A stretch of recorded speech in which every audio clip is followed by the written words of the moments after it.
আম্মা জানেরা, তোমরা হলাম আমাদের সম্মানিতা আম্মা জান, সম্মানিতা বোন। তোমরা, তোমাদের ইজ্জতের কমতি হয় এমন কোনো কথা বলা যায় না। তবে তোমাদেরকেও আমি একটু তওবার দাওয়াতটা দিয়ে চলে যাই। পুরুষদের জন্য তওবার দাওয়াত দিলাম। হযরত মুসার সঙ্গে বরখের একটু ওয়াকিয়াটা শুনাই দিলাম। আল্লাহর কালাম থেকে দুইটা আয়াত শুনাইছি, নবীজির হাদিস তেলাওয়াত করে শুনাইছি। মাদের জন্য বলি, মা, এই একটা মেয়ে মানুষ পারে গোটা বাংলাদেশের যুবকগুলোর চরিত্র নষ্ট করতে? এই ক্ষমতা তাদের ভিতর আছে না নাই? আন-নিসা ওয়া হাবাইলুশ শাইতান। দেখেন না, বাংলাদেশের বেটি সবাই এমন হয়েছিল, পুরুষ মানুষের জন্য মালকাত বান্দি ছিল, পুরুষ মানুষের মতন নাংটি বান্দি ছিল, মালকাত মারছে। এমন বাংলাদেশে বেটি সবার জন্ম নিয়েছে। আমি এখন একটা দাওয়াত আপনাদের মাঝে ভাগতে দিয়া যাই। সুযোগ আসছে ভাই, আমরা হক্কানি ওলামায়ে কেরামের নেতৃত্বে এবার ইসলামকে ক্ষমতায় দেখতে চাই। আরো যারা বলা ঠিক কিনা?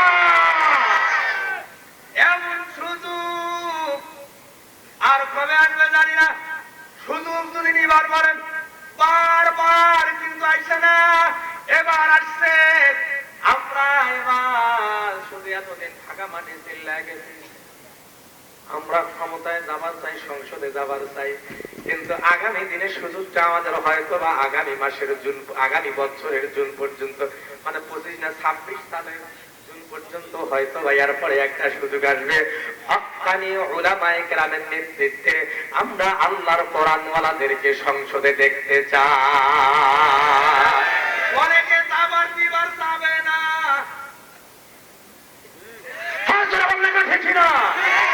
অনেকে যাবার দিবার যাবে না। তাই আমরা গেলে তো আমাদের টেবিলে তলের খাওয়া থাকবে না। ঠিকই না, অনেকে যাবার দিবার যাবে না। পানি যাইছিলাম, সেই শুরুতে পানি কি হয়েছে জানি না। অনেকে বলে যাবার দেওয়া যাবে না, হুজুরদেরকে পাঠাইলে বোতল খাওয়া যাবে না। দরকার আছে আগামী দিনে হক্কানি উলামায়ের নেতৃত্বে কোরআনকে আমরা সংসদে দেখবার চাই। আমরা এবার একটা ইসলামী হুকুমত চাই। কথা বলেন ঠিক কিনা? দেখি না, কি বলবো, এই কথা বলেন ঠিক কিনা? আমাদের নবীজি যখন আসছিল কত কিছু বলছে, মুহাম্মদ সাল্লাল্লাহু আলাইহি ওয়াসাল্লাম আর ধর্ম গ্রহণ করতে তো শেষ করে দিতে কিচ্ছু না।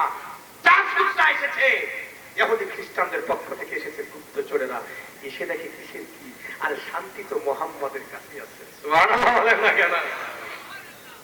আমার ভাইরা, এই মারা, তোমাদেরকে বলি না, তোমরা একটু তওবার জন্য রেডি হয়ে যাও। এবার তোমরা চাইলে তোমাদের বাড়ি থেকে তোমরা বানাইতে পারো দিনদার ফ্যামিলি। একটা মার উপর একটা পরিবার অনেকটা নির্ভর করে। কথা বলেন ঠিক কিনা? এই হযরত হাসান বসরি রাহমাতুল্লাহ আলাইহি, মাদের জন্য বলছি, হযরত হাসান বসরি রাহমাতুল্লাহ আলাইহি তারা রিওয়ায়াতে তারা উদ্ধৃতি দিয়ে বর্ণনা করেছেন। আমার ভাইরা, কি যেহেতু মারা এসেছে, মাদের জন্য একটু বলি, এই আমাদের জন্য এখানে কিন্তু কথা আছে। আমি আজকে তওবার দাওয়াতটুকুই দিয়ে যাব। শুরুতে তো ফিলিস্তিনের দাওয়াত আমরা দিয়েছি, হিন্দুস্তানে মুসলমানদের পক্ষে আওয়াজ আমরা দিয়েছি, শেষে নামার আগে আরেকটা আওয়াজ দেব। রাজি আছেন না? না, একটু ধৈর্য ধরেন।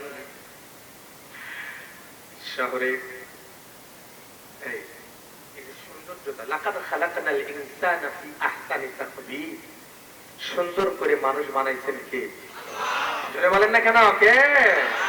একটা ছেলে একেবারে কালো কুচকুচা, এটা সুন্দর। এই যে আমি নাম বললে হয়তো আপনারা চিনবেন, আমাদের বীরগঞ্জের আমাদের doctor Nazrul Islam sir, doctor আছে না, নজরুল ডাক্তার সাহেব আছে না, এখন হয়তো এখনই কম আমাদের ডাক্তারি করতেছেন। এখন তো একেবারে বীরগঞ্জ মার্কাজ মসজিদের যে জায়গাটা আপনারা জানেন কিনা, মাইকে বলা কি ঠিক হবে? এটা না হবে, উনি তার এলাক করতেছেন, তাই না? আমি বলি অসুবিধা নাকি বলে, সেটা হচ্ছে বীরগঞ্জের মার্কাজ মসজিদের যে জায়গাটা, যেই জায়গায় বর্তমানে বীরগঞ্জের মার্কাজ মসজিদ, এই মার্কাজ মসজিদের জায়গাটা উনি সাবিলিল্লাহ, আল্লাহর জন্য দান করে দিয়েছে।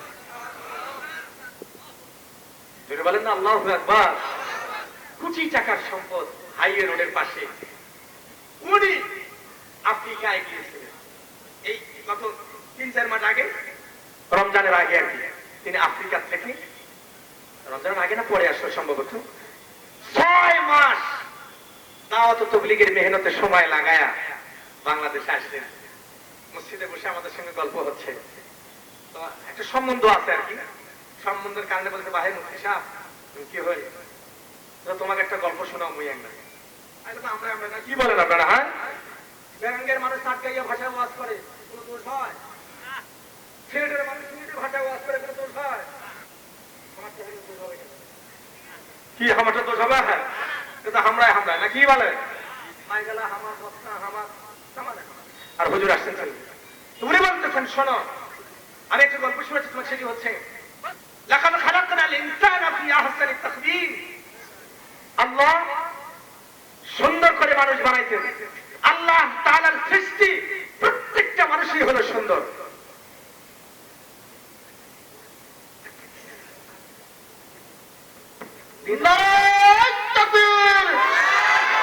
প্রধান বক্তার আগমন,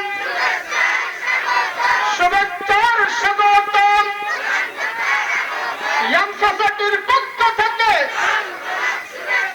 লাল গোলাপ শুভেচ্ছা।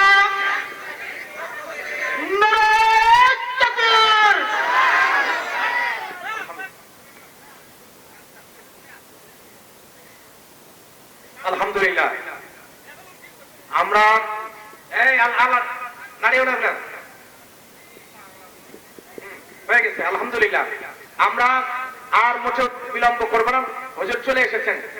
যেই মুযাকারাটুকু আমি করতে চাচ্ছেন সেটি হলো, আমরা সবাই অপরাধী গুনাহগার, আল্লাহ তাআলার দরবারে তওবা ইস্তিগফার করে